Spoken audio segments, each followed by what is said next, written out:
We sold it, made a lot of money, so I love Jacksonville. I love it. True. Great place, great people. We broke a record today. This is a record, and it's one hell of a beautiful place, isn't it? Isn't this nice? I just met a very rich guy, the owner of this big monster. Where the hell is he with his family? So amazing. They've treated me so good. Lenny Curry's been great. Everybody's been great. And I just want to thank everybody for being here. This is happening. This is happening all over. It's happening all over. No matter where I go, it's a message. And it's a movement. It's a movement. This is more than just like Donald Trump shows up, he speaks, he leaves. We're going to do something that's going to be so unbelievable. The whole world is talking about it. The whole world is talking about it. And we have to fight the media, constantly fighting the media. It's a constant battle. Because, you know, they don't want it to happen. They don't want to see it happening. No matter what it is. Last night at Trump National Doral, I love that place. I love it. But we had an incredible group of people. Same thing, such enthusiasm. They want to make America great again. It's simple. It's a very good and a very simple message. The American dream is back. We're going to bring it back bigger, better, stronger than ever before. And we're going to make America great again. Now, I have to tell you, I love the Blue Angels. I hear they're around someplace. I love the Blue Angels. I love the Blue Angels. I do. So, a lot of things have happened over the last few days, and I have been the brunt of more bad press. For what? You know why? So let me tell you why. You know I love polls. I love polls. I'm in love with polls. When I did The Apprentice, I had the number one. I mean, I was in love with ratings. And even now, I'm in love. And it's good for us because when I go on these television shows, so last week, Chris Wallace, I did his show. He had his highest ratings in 6.5 years. That's great. That's on Fox. And then Meet the Press had their highest ratings. They had almost 4 million people. And Stephanopoulos had his highest ratings. And Face the Nation. And you know what it does? It gives us all power. And the reason we're getting those ratings is because people want to hear the message. It's an amazing message. And you know what it is? It's basically saying we're going to go out, we're going to work, we're going to get rid of all of these horrible restrictions. We are going to get the country, we're going to make it dynamic. You've seen my tax plan. The tax plan cuts taxes. We are right now the highest taxed nation in the world. And by the way, education, we're 28th in education. We have by far the most per student, per capita.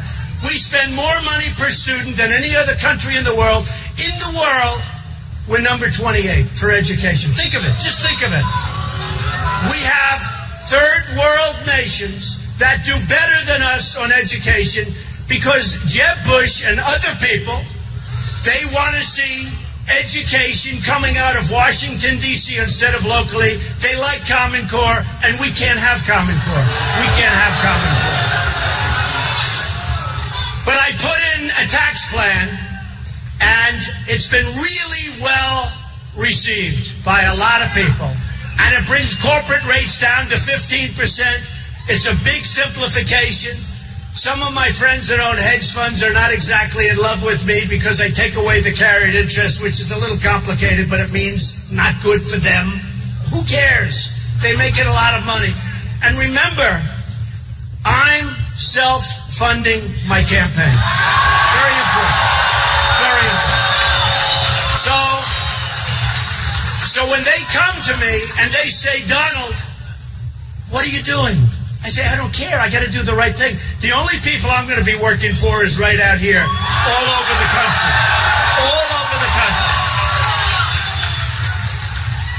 And a big thing happened because a lot of PACs, you know what PACs are? It's a crooked business, a bad business. But they have now super PACs. These are super dupers. They call them super duper PACs.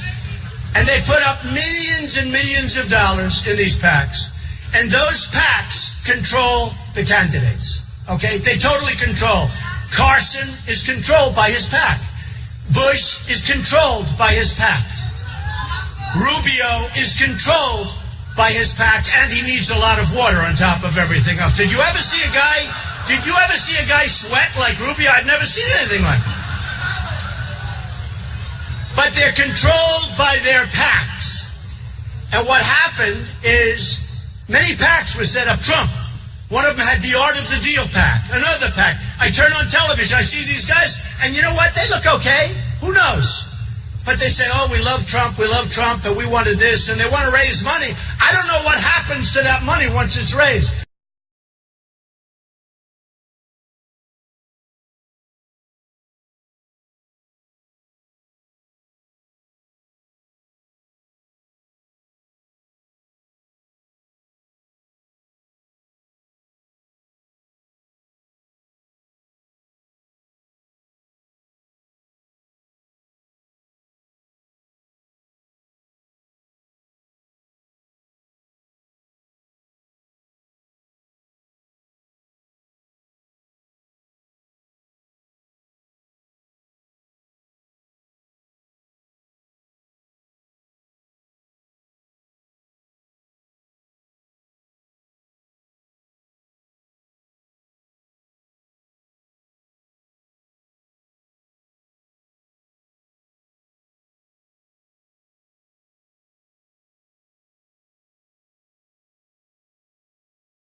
I think they reported the other day, I put up $2 million, I think.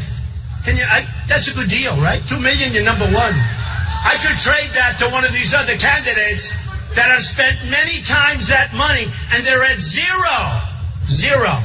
You have a couple of them, zero with an arrow pointing less, which means less than zero, and I don't even know what that means. But if you think about it, because that's what we have to do for our country. I'm not doing that in a braggadocious way. I don't care. I'll put up as much money as I need. I'm not going anywhere. That I can tell you. I'm going to stay. I'm meeting the most incredible people like you. I'm meeting the most incredible people. So what happens is I put up, and there was a big story. Hillary's like in for $32 million. Bush is in for a fortune.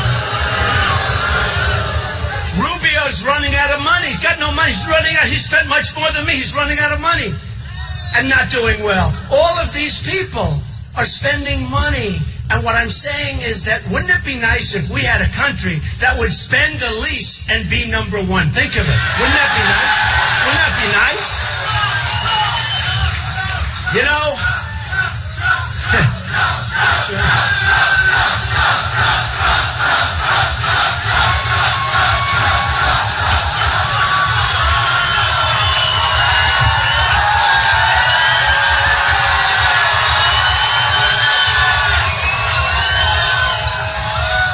It's very funny. I told my campaign people, I have very good people, nice people, great people, but I said, you know, I don't like to talk about how little I put up because it sounds bad. They said, no, actually it sounds good. It sounds good. But the truth is, and I have to say another thing. When you lease a plane, you have to pay it back. So a lot of the money that I spent, I lease it, I have to pay it back because the campaign has to lease. You have rules and regulations. So we go to the FBC and we say, what do you do here? Well, you have to take market value, blah, blah, blah. You know, it's all a process. And you pay it back. So a lot of the money that I'm putting up, I'm paying and then I'm paying myself back. Can you believe it? I might be into this sucker for nothing. They've never had anybody that owned a Boeing 757 before. It's a little bit of an unusual thing. They've never had it. And by the way, Boeing now is building in China a massive plant. Go think of it. They're building a massive plant because China just put in a big order of planes and they said, you're going to build a massive plant and we're, by the way, going to take all of your technology. That didn't bother me because they take it anyway. You know, they take it anyway, whether you give it to them or not. But China is demanding that Boeing and everybody else build massive plants. So there's no free trade, folks. There's no free trade. There's free trade for us. I call it stupid trade. And I'm a free trader. The problem with free trade is that you need really smart people representing you. Because we are getting ripped off like you wouldn't believe. We're being ripped off like you wouldn't believe. So I'm going to finish a couple of things. Then we're going to talk about trade. We're going to talk about illegal immigration. We're going to talk about Obamacare. Think about Obamacare. Your premiums are up 45, 55%. Your deductibles, you have to die before you get any money, and then you're not going to get it. You can't get it. I know a friend, he said, I had 4 major operations. He still doesn't qualify. You can't get it. It's a disaster. The $5 billion website, think of it. Nobody talks about it anymore. You know, the problem is everybody forgets quickly. You know, the public, and for some reason, they talk about an attention span of a couple of weeks. I'm not going to let people forget. I'm not going to let people forget. Think about it. And the reason, in all fairness to everybody, the reason you forget is because we have so many other problems. We never win. We just don't win. We never win anymore. We're going to have so many victories. If I win, we're going to have so many victories. We're going to win. We're going to win. We're going to win against China. We're going to win against Japan. We're going to win against Mexico. And by the way, I love the Mexican people, but their leaders are ripping off our country. They are ripping off our country. We're going to win against Brazil and Vietnam. We're going to win. I can take anybody in this massive audience and I can say, where do you originally come from? Your parents, your grandparents. And they'll give me a name. And I'll say, that country is ripping us off. Everybody is ripping us off. Every country is ripping us off. Every single country. So we're not going to let it happen anymore. We don't win on trade. We can't even beat ISIS. Think of it. We can't beat ISIS. So we are going to strengthen our military. General Ordiano. Nobody's going to mess with us. Nobody. Nobody's going to mess with us. I'm going to talk about my favorite subject because I love them, polls. I love them. I'm going to talk about it for a second. But one of the things in one of the polls, CNN poll, and I have to be telling the truth because I have CNN. Look at that camera on me, right? And you know what? They never cover the audience. Nobody has any idea. I got home and I said this the other night, and I could say spin and show the audience, and the camera stays right on my face.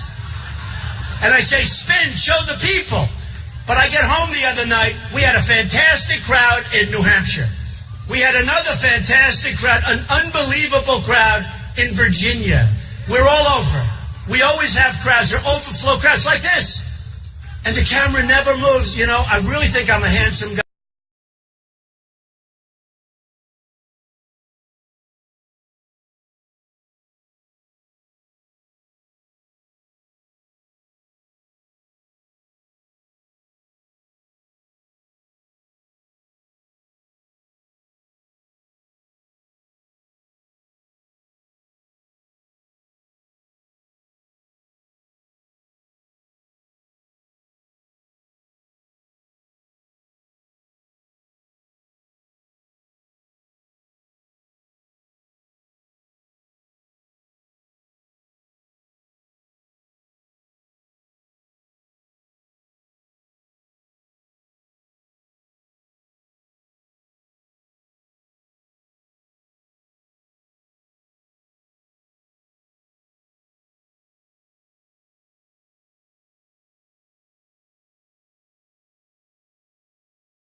Carson is super low. I don't understand the whole deal. I don't know what's going on.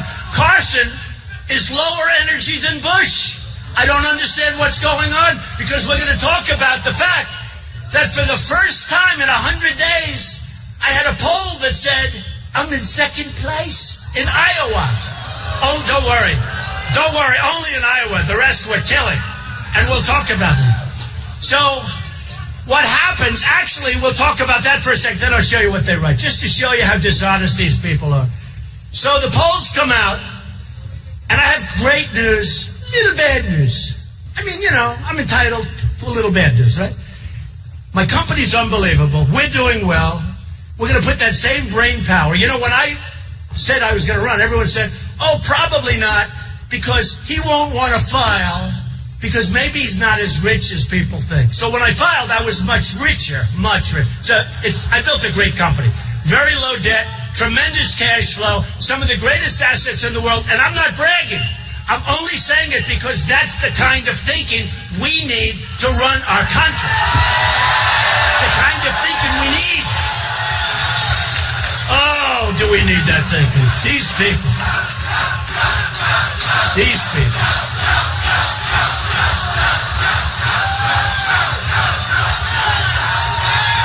So, I get the news on Friday. Great poll. ABC Washington Post just comes out. Big, big poll. ABC. Well, you can't do better. ABC Washington Post. Right? I'm killing everybody. I'm at 32. Way up from the previous. In New Hampshire, I get this incredible poll. I think I'm 20 points above number 2. Great. Nobody wants to say that. In New Jersey, I'm killing everybody, including the governor. I'm at 28 or 29.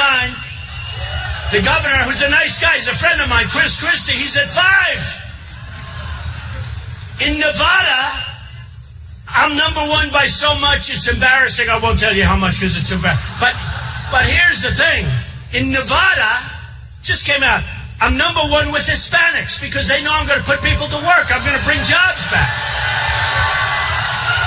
The Hispanics last night at Doral. You know Doral, it's in Miami. It's a great place, one of the great places. I took it. It was a sick puppy. And a man came up to me. I mean, everybody always made money with Doral. The Wall Street guys did. Buy it and sell it 3 years later, make $100 million. Buy it, sell it. Buy it, sell it. Then the market crashed. It's like musical chairs. Then I bought it for a really good price, right? And I was making a speech. I fixed it. Made it great. And a man came up to me yesterday. He said, you know, Mr. Trump, I've been coming to this place for 25 years. If you can do the same job for the United States of America as you did making this place incredible, because it's the best resort in the country now. He said, wow, would that be something? I said, that's what I'm going to do. That's what I'm going to do. I'm going to do that. So, number 1 in New Jersey. Number 1 in Florida. Whoa. Trump is number 1. Rubio way behind. I mean, you talk about a guy who's sweating. Now he's really sweating. He's a very ambitious guy. He was very disloyal. I have to tell you about Rubio. He was very disloyal to Bush because everybody admits that Bush was his mentor, right?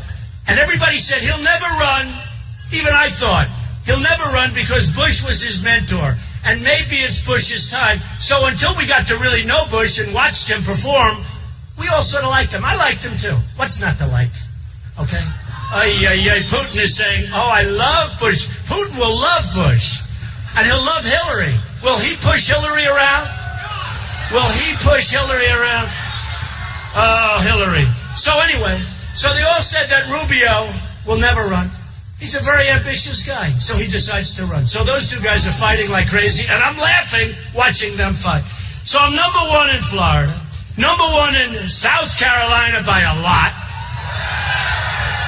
number 1 in North Carolina, number 1 in Ohio against, think of it, against another very good guy named Kasich. He's a good guy. He's the governor of Ohio. I'm number 1. Everybody said, oh, if you use the governor of Ohio, you'll win Ohio. But I'm number 1 by a lot. It's not even close, right? You know that. So I'm number 1 in Ohio. Listen to this. Number 1 in Massachusetts. But listen to the number. Now remember, we started out with 17 people. Too many. It's ridiculous. I mean, why don't like 10 of these people just get out? They have no chance.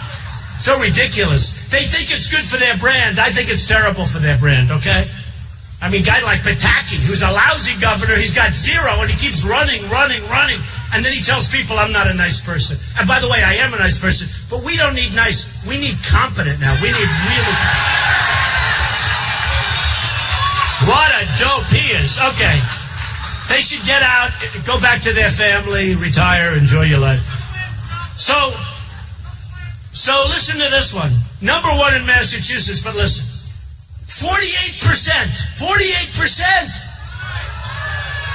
I think I'm 34 points above number 2, Massachusetts. Great state, big state. Now, Tom Brady does love me, I know that. But he's my golfing partner. You always want Tom Brady as your golfing partner. But he said, I always want Trump as my partner. That was a good set. That could have an impact on Massachusetts. I don't know. But you know what? Number 1 in Massachusetts. So here's what happens. So Bush has no money. He's cutting. He's meeting today with mommy and daddy. And they're working on their campaign. Okay, they're working. And in all fairness, he wants to stay in. But I have some numbers. He's cutting everybody 40% across the board. And everybody's agreeing to it. So me as a businessman, we have a lot of business people here. Me as a businessman said, well, if he's cutting everybody 40% and every single person has agreed to it, why didn't he make that deal in the first place, right? Does that make sense? In other words, he's going to cut 40%, you make the deal in the first place. You don't wait till you're failing. So he's failing. Then he's got a finance director. Listen to this one. A finance director for a political campaign where he's losing badly.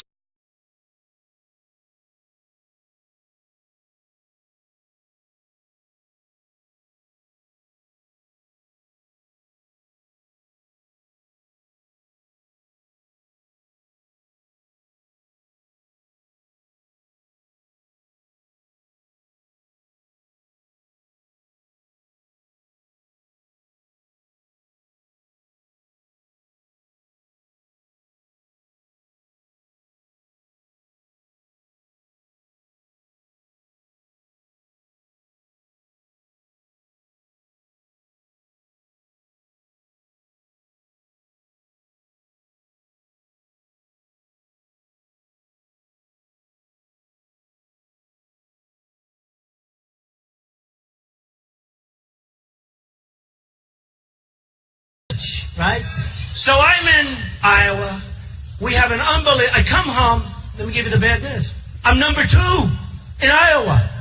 I said, I don't believe it. One's Bloomberg. They hate me. The other one is a super liberal newspaper, the Des Moines Register, which is third rate, totally third rate, not respected in Iowa. It's a third-rate, crummy newspaper. So I got these 2 polls. Bloomberg hates me. Don't forget, Michael did want to run for president. Remember that. But he's totally against the Second Amendment, so it's no good. Can't run. I'm for the Second Amendment, folks. Remember that. Remember. But Michael, who I like, but he's always wanted to run, but you can't. And then he started doing the thing with the colas. You know, you can only have a thing this big. So you see these people coming out with seven containers of cola. Started getting a little bit mixed up. That's called mixing government into our lives a little bit too much, right? So I get a Bloomberg poll, and it wasn't even bad. I'm in second place. Hey, I know 14 other candidates would love to be in second place. But I said I don't believe the poll. But nevertheless, it came out. Now, nobody covered that I have 48 in Massachusetts. Nobody covered that the biggest poll of all, the Washington Post, ABC, and I wouldn't say they're in love with me, that I'm at 32 and killing everybody. And don't forget, when you say 32, when you have 15 people and you have 32, who gets 32?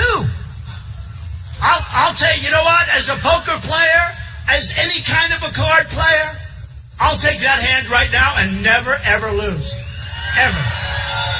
You know, when I started out, Before I announced I was running, my wife said, you know, I have a wonderful wife, Melania, and I have a wonderful daughter, Ivanka. Wonderful. But my wife said, you know, darling, if you run, you're going to win, don't you? I said, what are you talking about? She said, people love you. And they want your toughness, and they want your they want you to help. The country's going to hell. They want you to help. And I said, well, I don't know. I don't like to think about it. So before I ran, nobody thought I was going to run. And a poll came out where I was at 3. Think of it. I was like all these guys. But that's because nobody thought I was going to run. But then I announced I was running. Then I filed this incredible financial statement, which I'm proud of. I might have filed it even if I didn't run. I was actually going to file my financials even if I wasn't going to run, because it takes guts to run. Let me tell you, it takes guts. Not easy. You understand. Look at that guy. He looks like he's rich, but you understand what I mean. It takes guts. I've got a lot of really wealthy friends, and they're saying, man, how do you do that? That takes guts. I could never. It's very interesting, but it takes guts. So every week, a new poll would come out. So I went from 3 to 6, and every time I went up, they said, well, that's his plateau. He's got those people, but that's his plateau. You know, the talking heads, most of whom are incompetent and really, I mean, these people are, and they're angry. They're so angry at me because I proved them so wrong. They're so angry at Trump. They hate me. But the talking heads would say, well, so I'm at 6. Well, I could see how I got to 6, but you know that's a plateau. Then I go up to 12 the next week. Well, you know, that's a plateau. Then I go to 18. Then I go to 20. Then I actually had one last week that was 41. I said, I'll take that plateau. I don't want to do any more polls. But every week I was at a plateau. So what happens, and it's incredible, we go out, we do the polls, but last 2 days ago, a day ago, I get these 2 polls. Remember, I don't believe them. I don't believe them. In Iowa, one place, and I love Iowa. And look, I don't have to say it. I'm Presbyterian. Can you believe it? Nobody believes I'm Presbyterian. I'm Presbyterian. I'm Presbyterian. Boy, that's down the middle of the road, folks, in all fairness. I mean, Seventh-day Adventist, I don't know about. I just don't know about. But so I'm Presbyterian, I get these polls, and I'm losing by a little bit. So, headlines all over the place. For 2 days, headlines. Trump losing in polls.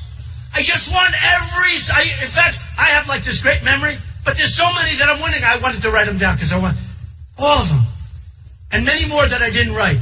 I'm winning on everything, every national, but for some reason, I had a bad week in Iowa, which I don't believe. The headlines today all over Fox and CNN and everything. Trump losing in polls to Carson. Carson. I don't think Carson's going to negotiate really well with China, folks, in all fairness. Okay? I don't think so. And I like him. I don't think so. Because it's not about like. You know, people come up to me, do you think you're a nice enough person to be president? I said, you know what? I'm a nice person, but it's not about niceness. It's about super competence, because, men, we are getting killed. We are getting killed. So, all over. Now, had I won Iowa, it wouldn't even be mentioned. Believe me. It wouldn't even be mentioned. There would be no story whatsoever. Nobody wrote that I was 48 in Massachusetts. Nobody wrote anything, or very little, about South Carolina, New Hampshire, all of these other places that I named. Practically nothing. And I knew it, because they are so bad. They are so disgusting. I know it. Not all of them, but 70%. No, they're so dishonest, the media. So what?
very dishonest. But they don't like Trump. But what I'm trying to say, and I think we're saying it, is the press is very dishonest. They're so dishonest. I had another case the other day, and I talk about it. I was on Meet the Press, Chuck Todd. Can you believe I saved his job? I was going after him so badly. You know what I was saying, because he treated me very unfairly. And in all fairness, he's been very nice. So I'm leading in every category. This is 2 weeks ago. And he said, would you ever quit the race? And I said to myself, what kind of a question is that? You know, when you're leading, why is he asking? But I thought I'd give him an honest answer. I said, you know, Chuck, if I started going down in the polls big, and if I didn't have crowds like this, 20,000 people, the owner, who's a great guy, and his family just told me it's a record, it's over 20,000 people. So if I didn't have crowds like this, if I didn't have any gravitas, if I wasn't doing well, if you wouldn't be calling me to do interviews, which is like every 2 minutes they call me, then I would certainly consider leaving the race. And I thought it was a very good answer. The next day, Trump considering leaving race. I didn't say that. And then I watched these guys who are professional politicians, because don't forget, I've only been a politician for 3 months, thank God. Okay. So I watched these guys who are obviously in the race for no more than a week, maybe a few days. I watched a couple of them. I mean, I watched Rand Paul. He used to be a nice guy. Then he tried to hit me because he thought, you know, he'd get a couple of more points because he went down like a rock. But I watched him this morning. No, I'm staying in the race. I watched other guys. Some of these guys have zero. Will you leave the race? Absolutely not. I'm in it till the end. You know they're going to be gone in a couple of days. And I said to myself, isn't it sad when to be a politician, you basically have to be dishonest? Think of it. It's pretty sad. So we are doing well. We're at actually, I think, our highest point, or just about our highest point. The Reuters poll shows we're I think just about our highest point from the beginning of the campaign, 32. And we have some that are higher than that. But I have to tell you something. I am having, because people ask me the question, and actually most people say he's having fun. And I am. I'm having fun. Just look, I'm having fun. I'm having fun. A very rich friend of mine said, how do you speak like that without teleprompters? Don't forget, I don't have teleprompters. Obama doesn't speak without teleprompters. And he speaks, and he reads, and he reads. Hillary Clinton. No, Hillary Clinton the other day, she was outside and the sun was hitting her. She had the biggest teleprompters I've ever seen, and they were painted black on the back. I've never seen that. Usually, at least it's clear glass. I mean, you see them, but you see through it, right? These teleprompters were black. They were massive here and here. I'm trying to say people can't even see the candidate. And I said we should pass a law, and I'm only kidding. Somebody said he was serious. That if you're running for president, you shouldn't be allowed to use teleprompters, okay? You shouldn't be allowed. Because look what we just got. We just got a teleprompter president. But a friend of mine came up to me, do you use teleprompter? I said, no. Do you use prepared speech? I said, no. He said, how do you speak before all these people with sometimes 7 or 8 live cameras on? Look at these guys. Look at the cameras there. They're going crazy. And they don't know when to turn off. Because if I hit CNN or if I hit Fox, all of a sudden, we're going to commercial break because they know when I'm getting ready, right? We're going to commercial break. They have to do it quickly. But he said, how do you do that? And I said, honestly, it's easy. Because there's love. There really is. There's love in these audiences. And it's true. It's true. It's true.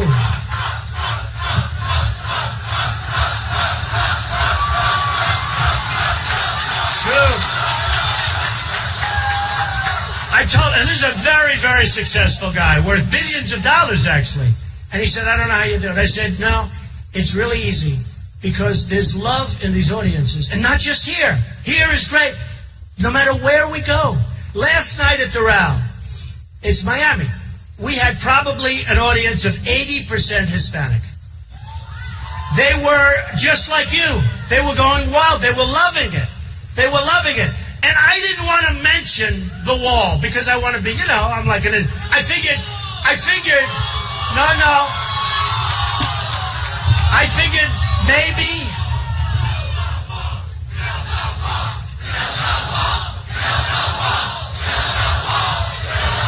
This is what happened last night. So, being a great diplomat, I decided that, Miami, mostly Hispanic. I have thousands of employees who are Hispanic. Over the years, I've hired thousands, and they're great. But, you have to be intelligent. So I'm in Miami. I could see it's a largely Hispanic crowd. So I'm getting toward the end of the speech. Everyone's having a great time, and it's hard to have a great time when everything's negative, right? I mean, we don't have one positive thing to say except hope. That's the only thing. We have great hope. We have great potential. But we lose with everybody. And yet we all have a great time because that's what they're looking for. But I'm toward the end of the speech, and somebody, Hispanic, shouts out, "Mr. Trump, what about the wall?" And the audience went crazy. They want the wall. They're all Hispanic. It's amazing. They want the wall. Wasn't reported, but that's okay. But the person, and I said last night, some of you might have seen it. It was live on a lot of the televisions. I said last night, do you want me to talk about the wall? I'm a little bit, tentative. Do you want me to talk? They're all screaming, yes, we want the wall. Because people, including the Hispanics, that are here legally, they don't want people coming into our country illegally. It's as simple as that.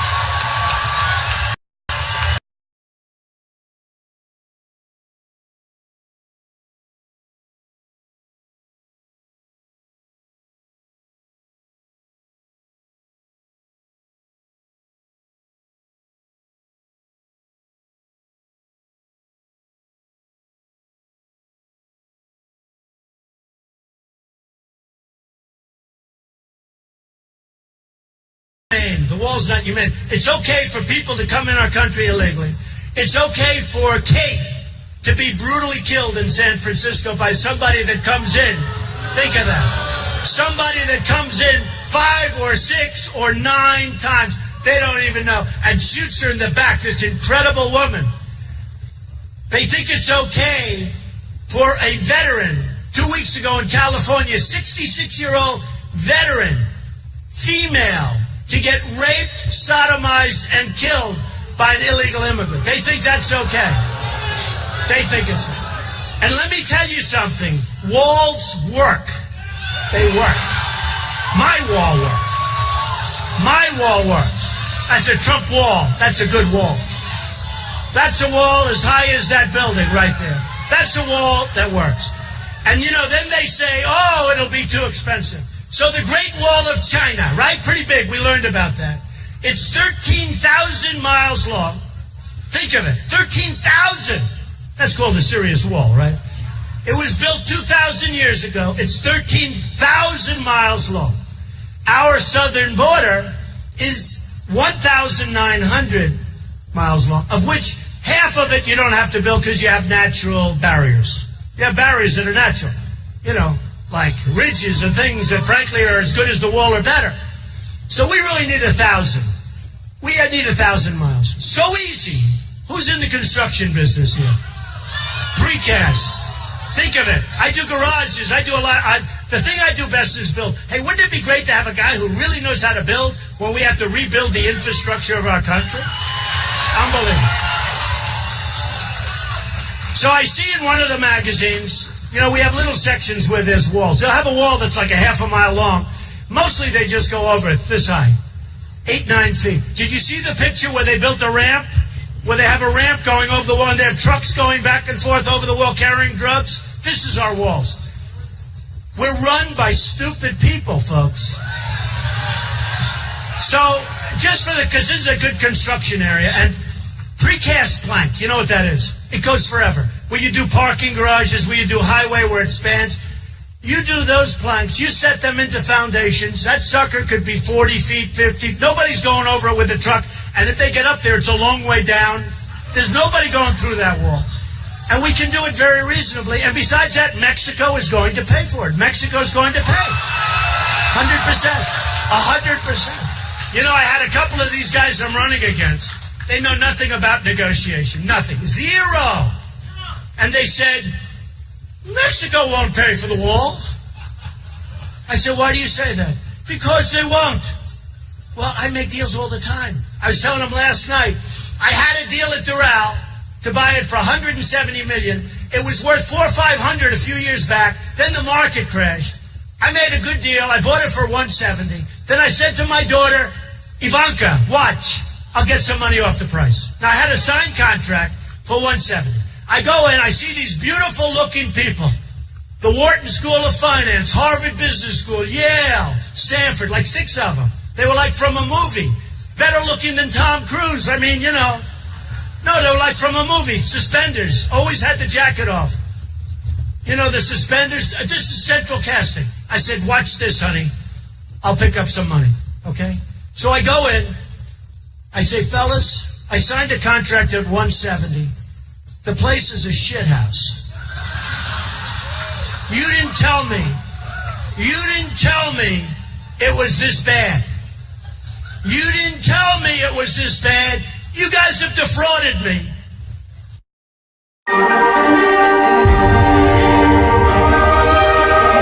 There comes a time to look beyond success to something more.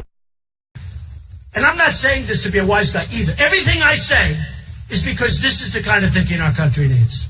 We need this sick thinking. Do you understand that? But I did it because I wanted to show off to Ivanka.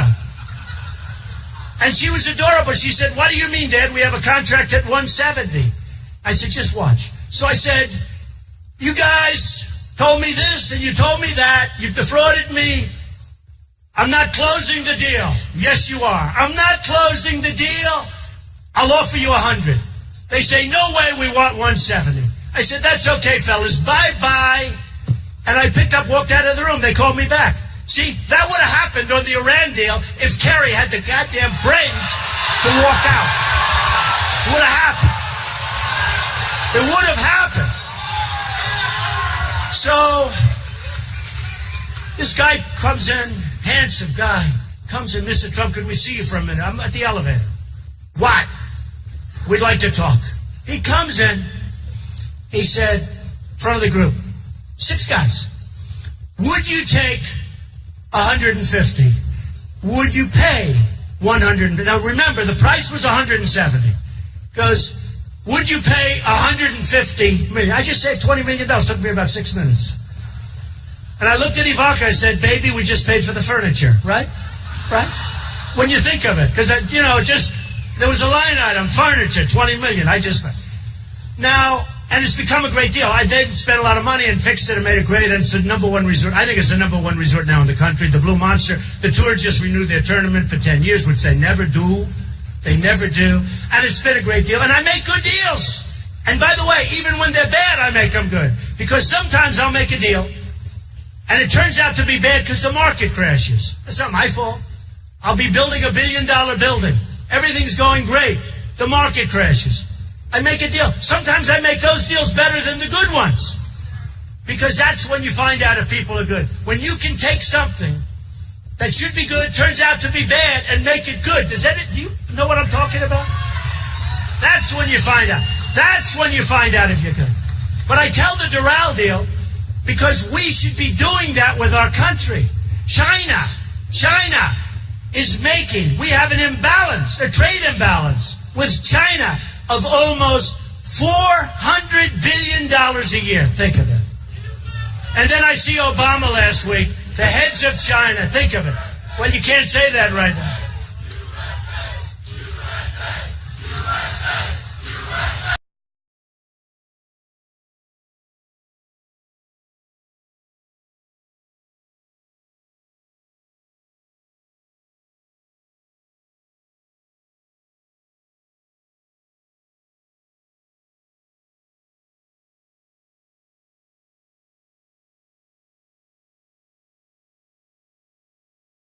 Last time you saw a sign made in the USA, you don't see it anymore. If I win, I'm going to make it almost mandatory, meaning please do it. Made in the USA. It's true. And I'm just thinking to myself, because you know the great thing about having a great memory and being able to speak without, you can adjust your speech. Because I'm just thinking to myself, if you remember, especially the ones with a couple of years, like the guy with the white hair back there that's so enthusiastic, I love that guy. See this group over here? I see you. But those guys, they can tell you, when we had a sign that said made in Japan, and there were some of them, not many, that was a cheap goods, right? That was bad. No, it was considered inferior product. Now it's the reverse. But we don't even see signs made in the USA. I tell the story all the time about my friend. You know, Japan is doing a very big number on us. They've devalued. They have Abe. We have nobody represent us. We have Carolyn Kennedy. You've heard that story. Carolyn Kennedy. Give me a break. Give me a break. Japan is doing great. Japan is...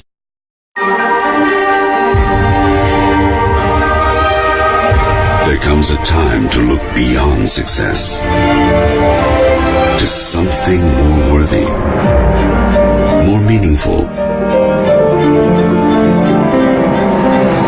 That place is here. That voice says, now. That elusive thing, that's excellence. Louis Philippe, the upper crest. Which are okay, but they're not as good as cats, but they're fine. I said, why? You've always bought. He said, Donald, all my life, I bought Caterpillar tractor. And I'm so, you know, the excavator, the big excavator. He's a big guy. But they gave me, Komatsu, and the country together, gave me a deal that I couldn't turn down. And I feel bad about it. But I owe it to my family, to my wife, to my company, to my employees to make the best deal. I said, I agree. But they did it through devaluation. Our new trade pact doesn't even talk about devaluation, and that's the number one tool of how we're being taken advantage of in our country, is currency devaluation and manipulation. In China, in Japan, in Mexico, every country that's killing us, and we don't even talk about it in that horrendous trade pact that they're just signing now. We don't even talk about it. Somebody said, do you like it? I said, it's horrendous. Why can't they just put it off till I become elected? Believe me, it will not be that deal. Believe me. So it won't be that. So Caterpillar came out with very bad numbers yesterday. I don't care about Caterpillar, but, you know, I like to see American companies do well. They came out with very bad numbers. And it was very interesting. And I've been calling it, you've heard me talking about this. How long have I been talking about Komatsu? People are buying Komatsu crap instead of Caterpillar. All because of currency manipulation. Everything. All because of... Oops, we have a person. You okay? Yeah, help them out. Do you have a doctor? You okay? Good. You just take your time. Take your time. Just fainted. Tell her I love her the best. I love the women that faint when I speak. Those are the ones that love me. That's fine. We want to make sure they're fine.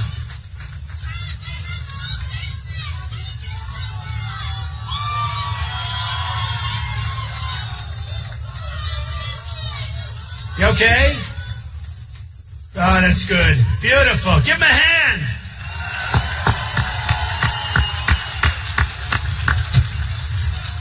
Beautiful. That's great. Strong people. That's the kind of a guy I love. Thank you. Make sure he's perfect. I'd bring him up on stage, but he might not right now feel like it, right? All right. So, I've been talking about this for a long time. With China, you've seen what happened recently. Carl Icahn, a great businessman. Great. Tough, smart, great. He calls me. I want to help, I want to help. I have everybody calling me. I have the best in the world. We have the best in the world. We don't use them. We use political hacks. We use people that give campaign contributions. We use people that are involved with these horrible PACs. You know, yesterday, I don't know if you saw, But I wrote a letter, I disavow from all, I don't want any money from PACs. I don't want any money. These guys are setting up PACs. But I also said that every candidate should disavow. Every candidate should disavow. And we're going to do that. And it's going to be a major point. As I said, it's going to be a major point. So, we're going to make our country rich again.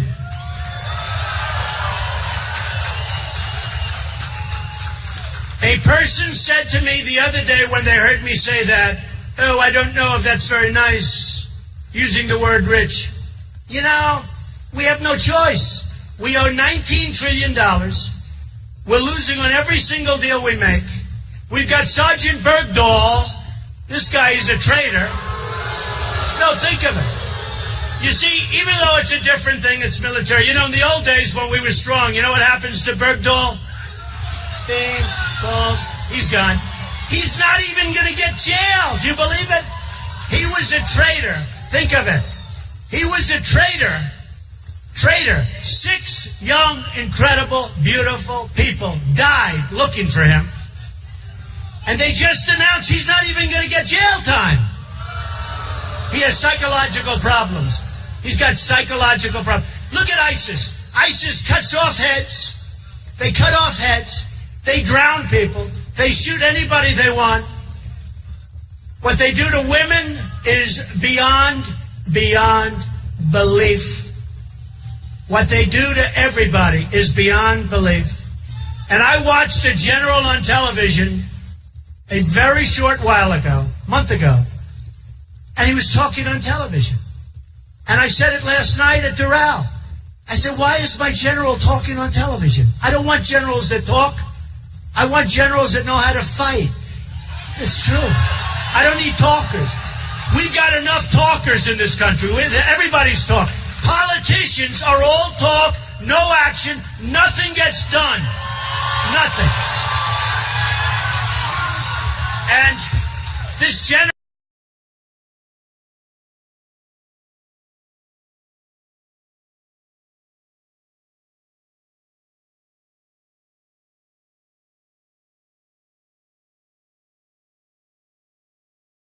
that we let happen because of the way we handled Iraq. You know, they came out of Iraq.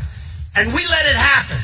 So they have, he goes, no, very tough. And I'm saying to myself, can you imagine General George Patton saying ISIS is going to be tough? Can you imagine General Douglas MacArthur saying, oh, gee, ISIS is going to be tough? We send military weapons. We send Humvees. I always tell the story. 2,300 Humvees to our so-called allies.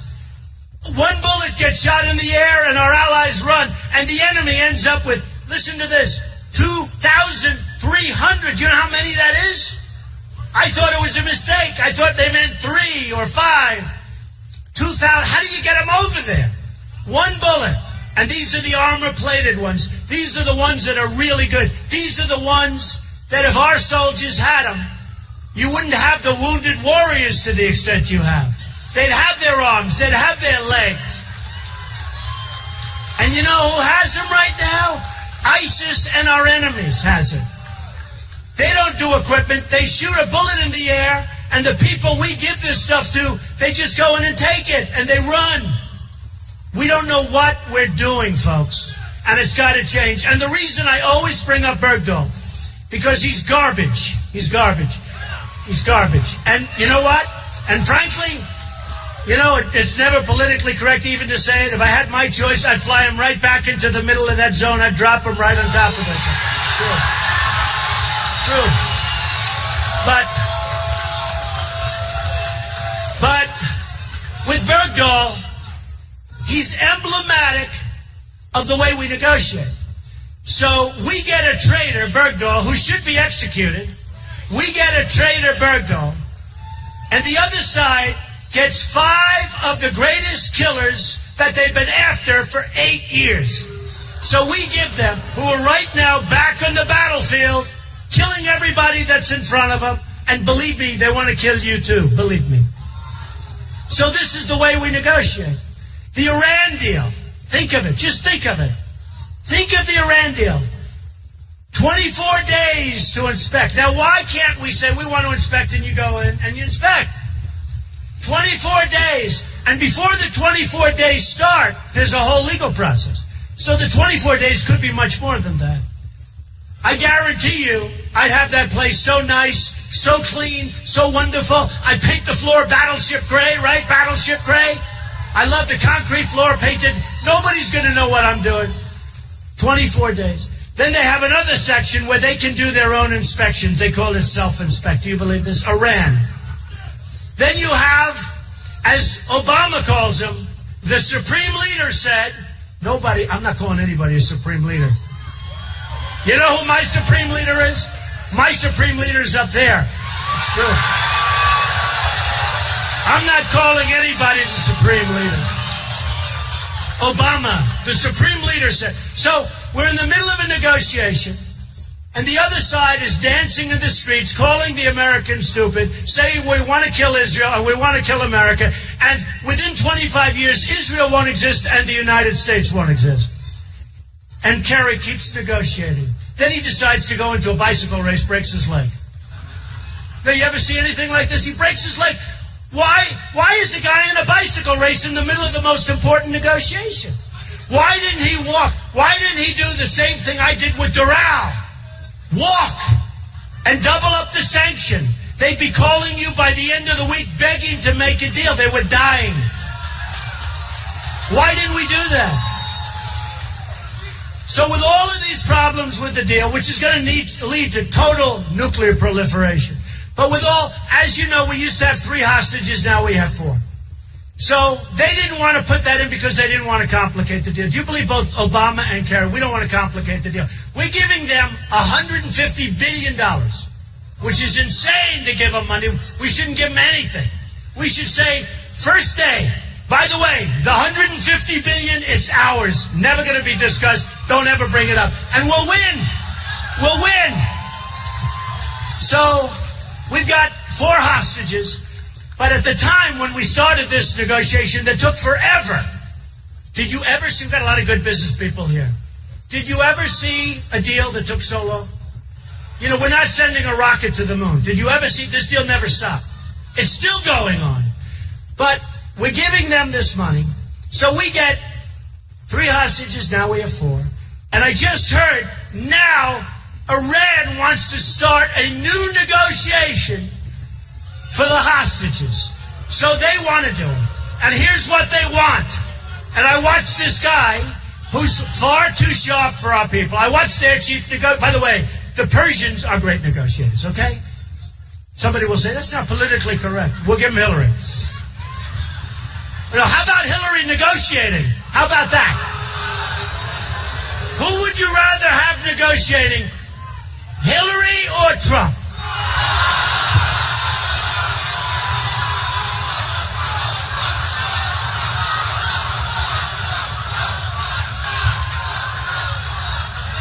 Oh, poor Hillary, poor Hillary. That's what we need. We need Hillary. Ay, ay, ay. You want to have a mess of a country? You want to have nothing but problems? You want to have a country that's going to go to hell? You have Hillary elected president. You're going to have a country that's going to hell. I'll tell you right now. So think of this. So Iran, Persians, great negotiators. The deal is done. They get everything they wanted, 100%. We folded on every point. We're giving them $150 billion. Now they have so much money, they're going to go and help with Syria. They're going to help Russia with Syria.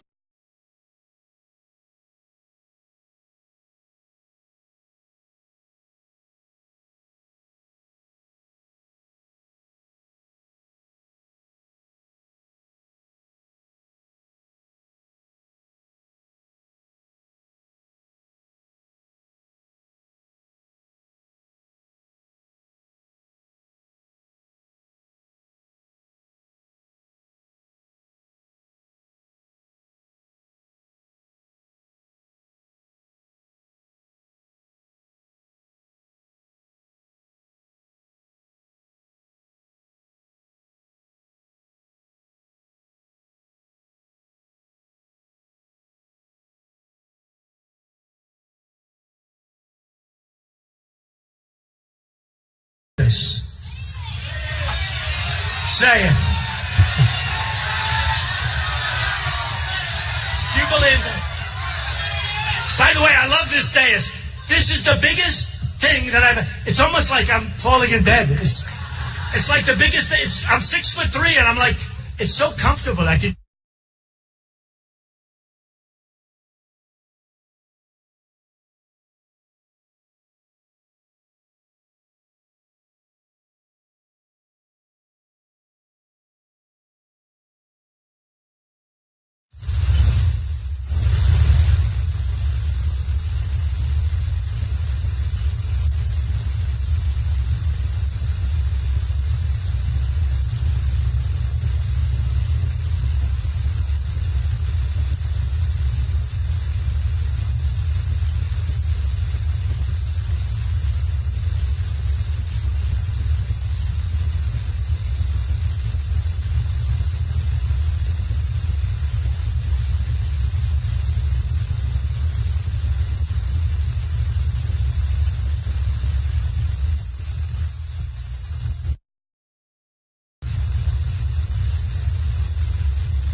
I'd really rather run against Hillary.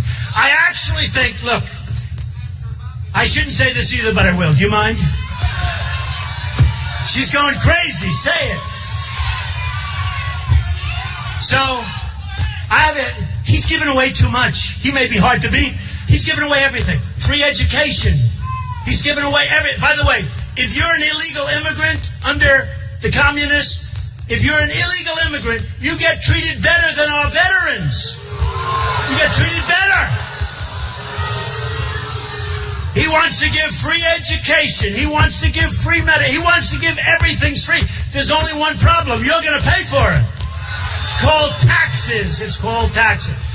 But honestly, I told somebody last night, I did some of the shows, and I'm on Jake Tapper on CNN on Sunday at 9 o'clock. And I told him, I'd rather run against Hillary because her record is so bad that I don't know anything about this guy. This guy's a maniac. All he wants to do is, yeah, we'll give this, we'll give that. I mean, it's incredible. But I would rather run against Hillary.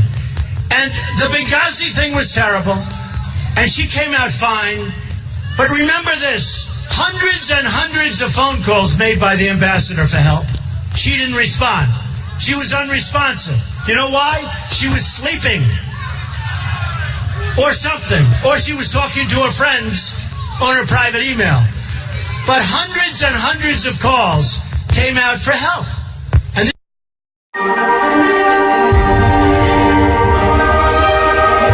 there comes a time to look beyond success to something more worthy, more meaningful. That place is here. That voice says, now. That elusive thing, that's excellence. Louis Philippe, the upper crest. So, we are going to make our military so strong that nobody's going to mess with it. We're going to take care of our vets, but really take care. We're going to stop illegal immigration. And we are going to build the wall, and it will be built, and it will be paid for by Mexico, believe me.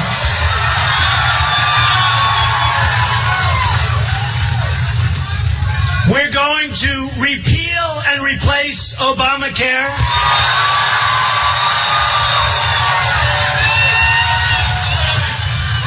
With, by the way, something much better.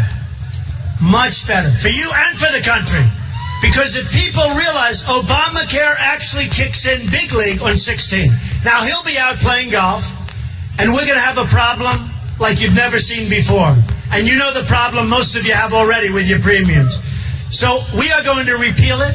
We're going to replace it. I promise you our website will not cost $5 billion, and it will work. It will work.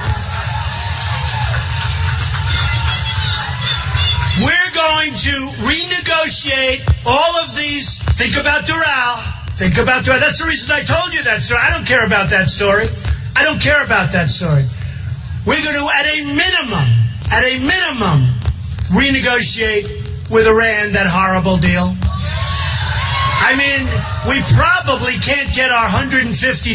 We gave them $150 billion. How do I get it back? How do I get it back?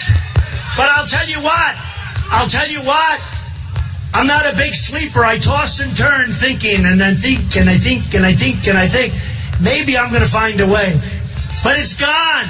$150 billion is gone. They are going to be such a power. Our leaders,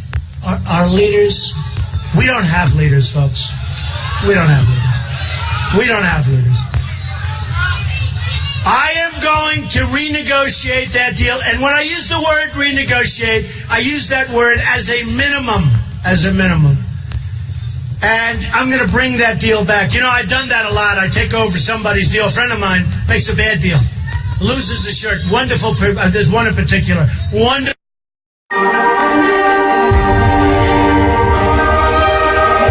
There comes a time to look beyond success to something more worthy, more meaningful. That place is here. That voice says, now. That elusive thing, that's excellence. Louis Philippe, the upper crest.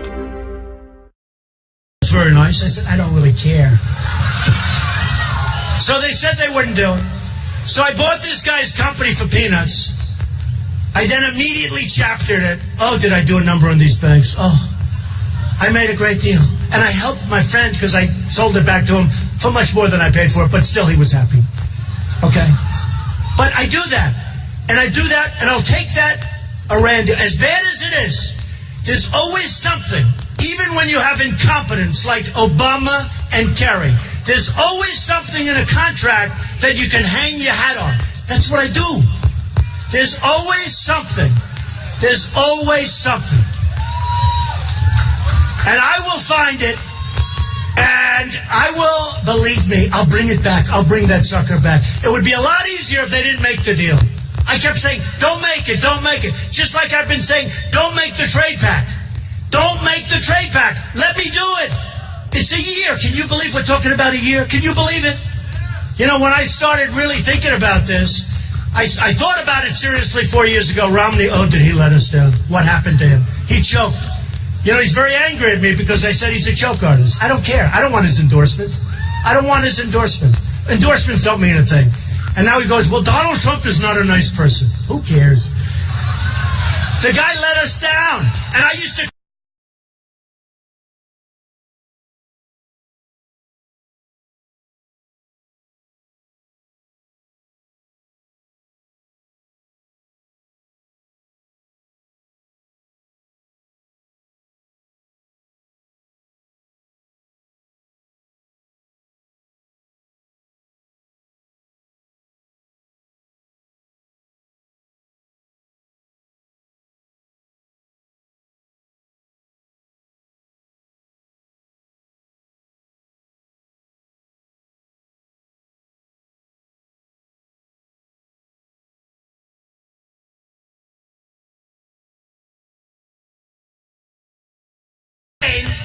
And he lost. I backed Romney, and he lost. And I said, this time I'm doing it myself. We're not losing. We're not losing.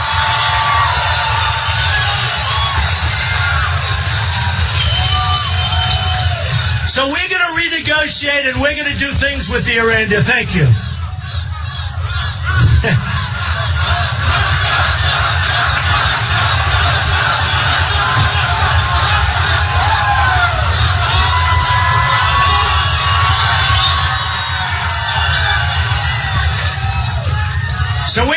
something with that Iran deal. We're gonna make the best of it, folks. I'm not gonna promise you the world, but I'm gonna make it damn good. I'm gonna make it better than anybody else could. And finally, we are going to renegotiate our trade deals. We are going to bring jobs back from China. We're going to bring jobs back from Japan. We're going to bring jobs back from Mexico. I tell the story about Ford. I respect the Mexican leaders. They're much smarter than Obama and his people. We have nobody that knows what they're doing. Ford's building a massive $2.5 billion plant. Nabisco just announced 2 weeks ago. Nabisco. They just announced that they're moving Oreos. My Oreos. Oh, I'll never have another Oreo. They're leaving Chicago. And they're going to open a plant in Mexico. I'm not eating that stuff anymore. And I'm not blaming Mexico because if they can get them, but why? How does it help for Ford? How does it help our country? For Ford to build a massive plant to make cars and send them across the border, no taxes, no nothing. And I guarantee you, stuff like that will not be happening with me. I guarantee. And if it does, and I tell the story all the time, if it does, I'm going to call up the head of Ford and I'm going to say, folks, guess what? Congratulations in your plant. You are paying a 35% tax every time you send a car in. Because they're closing plants in Michigan and all other places in order to build this massive monster plant. It's not going to happen. And I guarantee you that by the end of the day, they call me back and they say, Mr. President, we're building the plant in the United States. I guarantee. And Nabisco's not leaving, and other people. We're going to fight to keep our jobs. We're going to fight against corporate inversions where they go out to get their money because they can't get the money back into this country. $2.5 billion, that's the legal fees. But they have probably $3 trillion offshore. And everybody agrees it should come back. The Democrats, the Republicans. For 3 years, it's $2.5 to $3 trillion money we could have here. Everybody agrees, and you know what happens? They can't make a deal. They can't make a deal even when everybody agrees. Nobody disagrees. Who's going to disagree? We want the money to come back here. We want to put that money to work here, jobs and everything else, and infrastructure. So there's total gridlock in Washington because there's no leadership. But there's a case, corporate inversion. Take a look. $2.5 trillion. Everybody agrees for years, and they can't even agree to that. So we're going to make great trade deals. We're going to make them fair. We're not going to lose almost $400 billion a year with China, $70 billion a year. It's not going to happen. When Japan sends us millions of cars and we send them practically nothing by comparison, not going to happen. We have all the cards. What people don't know is that I have the strong negotiating hand. We rebuilt China. What China did to us is the single greatest theft. It's the single greatest robbery in the history of the world. It's true. They took our jobs. They took so much money. China rebuilt China with our money. And I love China. They buy my apartments. They're great. They're getting away with murder. They know it. I'll get along with them fine. They're tenants of mine in buildings. They're great. But they're too smart. We have stupid people dealing with them. So I have the smartest people in the world. I have people that are the greatest deal makers in the world. They're going to represent us. They don't want any money. They just want to show everybody how smart they are to be. And that's okay with me. That's okay with me. So I have guys like Carl Icahn. I have so many others. We're going to be announcing other names. And they're all calling me. They want to help. They're not saying, I want $200,000. That's like they buy a candy bar for that. They want to make great deals for this country. They want to see the country be great just like you want to see the country be great. These are really These are talented people. They all want to come. They all want to help. If I put Carl Icahn, as an example, in charge of trade just with China, because the China imbalance is so huge, it's so big, that if we straighten that out, we go a long way to straightening out our problems. If I take somebody like Carl, who endorsed me the other day, I love having an endorsement. See, that's an endorsement that means something. Because when I get the really smart people endorsing me, that means something. But when I take somebody like Carl Icahn, Carl, do me a favor, watch over trade with China. They're not going to be taken advantage of anymore. So, here's the story. We're going to make our country great again. And remember this. The American dream will be back, bigger and stronger, I promise, than ever before. Ever. Thank you. Thank you very much. Thank you.